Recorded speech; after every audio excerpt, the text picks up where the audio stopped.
როგორ ჩანს მიჩივის ბატონი შალვა პაპუაშვილი პოსტის გამო აქ მაქვს გაშიარებული როგორ ჩანს ეს ის დღეა 8 თებერვალია ასე ჩანს ანუ ამოქმედა თუ არა კანონი მეორე დღეა ხო და 8 თებერვალს როგორ ჩანს ბატონმა შალვამ იმ დღეს გააკრიტიკა USAID და ეს ფონდები დასავლური ფონდები რითაც არის დაკავებული ხშირად ამ ბოლო დროს და ამას გამოვეხმაურე მე აქ მაგ გაშიარებული ფოტოები სადაც ჩანს რომ შალვა პაპუაშვილი მუშაობდა USAID-ში და USAID-ის ადამიანთან აგერ შეხვედრაზე არის და აქვს ძალიან თბილი, კარგი ურთიერთობები, აქ მინიმუმ საქმიანი ამ ფოტოებიდან ესე ირკვევა და შესაბამისად შეუსაბამობაა ხო ეს ახლა ნათელი და ცხადი მის პოზიციების დრამატული ცვლილება არის ახლა კონკრეტული ორგანიზაციის მიმართ. ხო და ეს გაქვს აღნიშნული წავიკითხავ ახლა თუნდაც სიტყვასიტყვით რომ სიტყვასიტყვით ვერ წავიკითხავ ძვირფასო ტელემაყურებლებო იმიტომ რომ ეს ჩემი პირადი Facebook გვერდი აქ მე წერ გაცილებით ღია ლექსიკით იმიტომ რომ ვიდრე საუბრობ ტელევიზიის ეთერით ეს არის მარტივი ახსნადი რამე არის ჩემი ასე ვთქვათ ჩემი გამოხატვის თავისუფლების მიღმა აქ Facebook-ის ალგორითმი არის პასუხისმგებელი იმაზე რომ ჩემი დაწერილი ტექსტი მისი შინაარსიდან გამომდინარე მისი დისტრიბუცია მოახდინოს ისე რომ არასრულწლოვანებს და სხვა მოწყვლად ჯგუფებს ასე ვთქვათ ეს ამას არ აჩვენებს რა თუმცა აზრის გამოხატვა თქვენ ამ ფორმით შეგიძლიათ ამას გიცავთ ტელევიზიით უბრალოდ ამის ეს არ შეგვიძლია ჩვენი დისტრიბუცია ცოტა განსხვავებულია ჩვენი ალგორითმი შესაბამისად სიტყვასიტყვით არ წავიკითხავ მაგრამ შინაარსი იგივე იქნება სიტყვას ჩავანაცვლებ ერთს მიხვდებით რა სიტყვას რით ანუ მე ვწერ რომ შარშან USAID-ის უკანალს ლოკავდა შალვა პაპუაშვილი ნებისმიერი უკანალის გალოკვა შეუძლია უნივერსალია უკანალის ლოკვის ფილიპ კოკუა ეს ფილიპ კოკუ რა შუაში აგვიხსენებთ ფეხბურთელი და მწვრთნელი როა ვიცი მაგრამ რა შუაში ფილიპ კოკუ აი ჩემზე კარგად აგვიხსენეს გროკის ხელოვნური ინტელექტი ნახეთ იქ მიწერე ესე სიტყვა რომ უნივერსალია თქვა ნებისმიერი ფილიპ კოკუ იყო ფეხბურთელი რომელიც იყო ძალიან უნივერსალი როგორც ფეხბურთელი შეეძლო ეთამაშა ნახევარდაცვაში შეესრულებინა დაცვითი ფუნქციები შეეძლო პლეიმეიკერი ყოფილიყო შეეძლო დაცვაში ცენტრალური მცველი ეთამაშა და შეეძლო თავდამსხმელის ეთამაშა ანუ ყველაფერი შეეძლო ფეხბურთში რა ამ თვალსაზრისით ფილიპ კოკუ რატომ კომპლიმენტად არ არის მიღებული ჩემთვის გაუგებარია იმიტომ რომ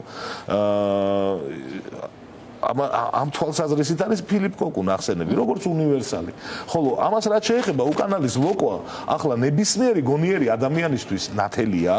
რომ ეს გამოთქმა არის მეტაფორა ხო ამას ხო ეხლა პირდაპირ ესე არავინ არ იგებს რომ პირდაპირ ამ სიტყვით გაგებით ამ საქციელით იყო დაკავებული ბატონი შალვა აქ ხო მისი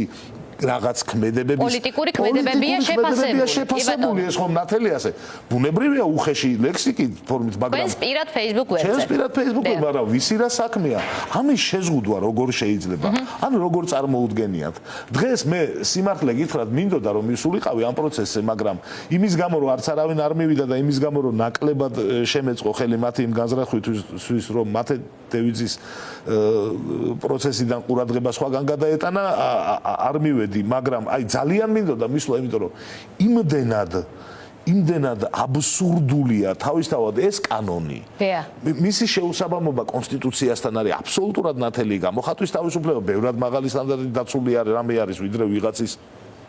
პატივისა და ღირსების შემღალვისთვის ცალკე შეიძლება იჩინო არ ჭირდება ეს კანონი აბსოლუტურად თუ ასე ჩათვლის ადამიანი რა ხო და უამრავი რამეა მაგალითად თუ ადამიანს აპირებდი მისვლას რატო აი ეს მინდოდა მეკითხა რომ დაუშვათ ადამიანს გავყვეთ ლოგიკაში რა ამათ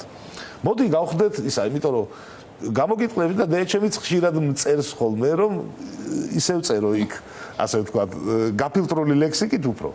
და ვფიქრობ რომ ბევრ ადამიანსაც გავახარებდი ასე რომ მოქცეულიყავი თუმცა ჩემი გამოხატვის თავისუფლება ეხა ჩემთვის ძვირფასია და დეჩემსაც მათ შორის ძალიან კარგად ესმის ეს ხო და აქ ამ შემთხვევაში დაუშვათ გაბრაზდი ადამიანი და მინდა რაღაცა ცუდი ვთქვა თავრობაზე რომელიმე მინისტრია დეპუტატზე აი რა შესაძლებლობები მაქვს. აღარ გაქვს ხო Facebook-ზე და ვერ ეს როგორ დაწერე. შეიძლება რა უნდა ვთქვა თქვენ ხართ ცუდებო თქვენა ესე უნდა თუ ვიცი შეიძლება ეგეც აკრძალონ. არა იმიტომ რომ იცით რა არის თუ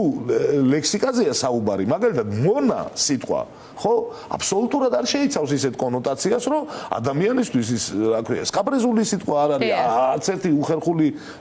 ასობგერა არ ურევია რომ რამე ასოციაცია გაგიჩნდეს ბიკაბუკია ამის გამო დაბარებული ცოტა ხანში ჩავთავ მისი შეფასება მონა ასეთი შეფასება კონკრეტულად შეფასება არის ადამიანის ქმედების მის მიერ და არა ბუკვალურად ის რომ ეს ეხლა მონაა და ამას ის არის რა ქვია აბაზად არის ნაყიდი სადღაც სტამბულის ბაზარში ამას ხო არ ნიშნავს ხო და აი მონა თუ არ შეიძლება მარიონეტი რომელიც შინაარსობრივად ხო იგივე ანუ ვიღაცის ნებას ემორჩილება უსიტყვოდ ხო და მარიონეტი შეიძლება ვინ საჭიროებს ხო და აი მარიონეტზე არის და რა განსხვავებაა ახლა მონას კიდე გავიგებდით ჩვენ რომ რამე კონდეს ასე ვთქვათ